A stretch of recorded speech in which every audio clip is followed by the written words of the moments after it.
देश और दुनिया ने एक महान अर्थशास्त्री खो दिया, एक ऐसा तपस्वी जिसने प्रधानमंत्री के रूप में इस देश के और दुनिया के अंदर जो आम लोग हैं उनको मजबूत सुदृढ़ करने के लिए उन्होंने अपना जीवन लगाया। एक ऐसा अर्थशास्त्री जिसने गरीब को मजबूत करने के लिए उन्होंने इस देश की अर्थनीति को बनाने का प्रयास किया। दुनिया में मंदी चल रही थी, लेकिन भारत देश को मंदी से बचाया। ऐसा महान अर्थशास्त्री, ऐसा गौरवशाली प्रधानमंत्री हमारे देश के अंदर आज हमने इसे खो दिया। वो शब्द मुझे याद आ रहे हैं जब उन्होंने आखिरी प्रेस इंटरव्यू में कहा था, इतिहास मेरे किए के साथ में न्याय जरूर करेगा। और उनके वो सारे शब्द आज सार्थक सिद्ध हो रहे हैं। मेरी भावपूर्ण श्रद्धांजलि मैं आज उनको देने के लिए आया था। मेरे व्यक्तिगत बहुत ऐसे क्षण हैं जो उनके साथ में मेरे लिए तमाम जिंदगी के लिए वो एक धरोहर के रूप में रहेंगे। जब तक मेरे रहूंगा तब तक मैं उनको संजो के रखूंगा और ऐसे महान व्यक्ति के सामने हमेशा अपना और ये देश का हर नागरिक बहुत प्यार से, श्रद्धा से सर झुकाए। Dr. Manmohan Singh ji was a gentleman prime minister who was an epitome of probity, accountability and transparency in public life, who was a remarkable man with absolute simplicity and an affable style that unnerved and won over the biggest of his critics. Everybody knows that the modern day India, when the economy was opened and liberalization was introduced, the father of the modern economy of India is Dr. Manmohan Singh. Just a fact I want to tell the young. There was a time when our foreign reserves were 3 billion when Dr. Manmohan Singh took over. When he left charge, the foreign reserves were 300 billion. He ushered in economic reforms, but he ensured that those economic reforms did not lead to concentration of power in the hands of the few, but distributive justice and inclusivity are two things that Dr. Manmohan Singh stood for. He promoted business, but he also ensured that right to work, right to food, right to education, right to forest rights for forest dwellers, right to compensation for farmers, all these were also woven into the economic growth story of India. That's why he said distributive justice, inclusivity and growth, they must go hand in hand, otherwise economic progress alone will have no meaning. This is a solemn occasion. We all are grieving his demise. I think the entire nation, every right-thinking person in India or the world today feels that the loss is irreparable, unfathomable.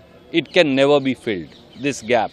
But it is also a satisfaction that Dr. Manmohan Singh ji lived a full life, and his words, his thoughts, his feelings, his simplicity, accountability, transparency, by setting a personal example, will always guide us, not only congressmen and women, but the whole country. He was a committed congressman with a solid Congress ideology, and all his actions and policies therefore worked towards including every single Indian in the India's growth story. The passing away of the former Prime Minister, Dr. Manmohan Singh, is a great loss. He was a tall stalwart, a visionary statesman, and I had the privilege of knowing him, if I remember correctly, nearly for 50 years. In 1974, when I joined the Foreign Service, soon thereafter, I was posted to Tokyo along with Lakshmi as language students, and then we joined our embassy. He was then economic advisor to the Ministry of Commerce, and he had come along with a delegation of Indian business persons. After that, he has had a distinguished career. He went on then to become Chief Economic Advisor to the Government of India in the Ministry of Finance. He became Secretary in the Ministry of Finance. He rose to be Governor of the Central Bank, the Reserve Bank, and then he served with great distinction as head of the South Commission in Geneva, and then Finance Minister, and then finally Prime Minister. During this period, when we were young officers in Geneva, he was heading the South Commission, and he was an international civil servant. Earlier, he had served in UNCTAD, the United Nations Conference on Trade and Development, as head of the Money and Finance Division. On both occasions, when he was serving as an international civil servant, he gave up that job, those jobs which were reasonably comfortable, well-paid jobs, well-paid international assignments, to come and address more pressing issues at home. After that,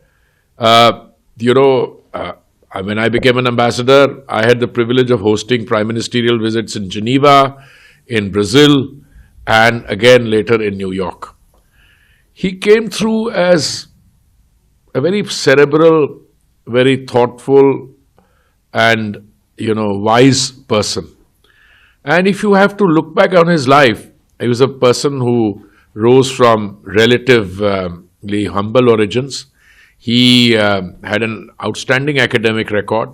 After matriculating from the Punjab University, he went on to study at the University of Cambridge, where he got a Tripos first-class honours.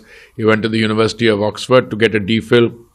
And, there's no academic distinction which he did not have. From there, he made a transition to being a civil servant and later on to a politician. He will be remembered for many things. I think he was the architect in many ways of the economic reforms along with Sri Narasimha Rao ji. But most important, I think the context becomes important because he was able to navigate the economy at a time when it was facing many challenges. The challenges being, initially there was a balance of payments crisis. We had to go to the International Monetary Fund for a standby arrangements or an extended facility arrangement. And then later on, when he saw those difficulties, economic reforms were carried out, and those economic reforms formed the basis of the growth which came later. So I would give him, in my view of saying, as a very high marks in terms of economic reform and economic decision making. The Honorable Prime Minister has also said that he made a lot of effort to positively impact the lives of ordinary people. Equally, I think if you look at the foreign policy front, I think his stewardship of the country during the 2004 and 14 period saw the India-US relationship move from one of hesitation to finally one which laid the basis for the strategic partnership. And I think the India-US civilian nuclear deal, which he was able to guide with great dexterity. I mean, commercial contracting didn't take place, but you can't blame the architect. But there was so much opposition to the nuclear deal that I think it is finally Dr. Manmohan Singh's personal resolve and determination which ensured that the deal went through, because there was opposition within the Congress party, there was opposition from the left parties who were alliance partners, but I think Dr. Singh was able to, he not only took a stand, but he was able to tell them that he would have no hesitation even to risk the future of his government if there is opposition to the deal. So I think now that he has passed away at the age of 92, he will be remembered with great degree of admiration and affection. Sir, apart from his professional life, professional experience, do you want to share something? His personal. No, he was a man. He was full of humility. He was full of humility. He was very kind.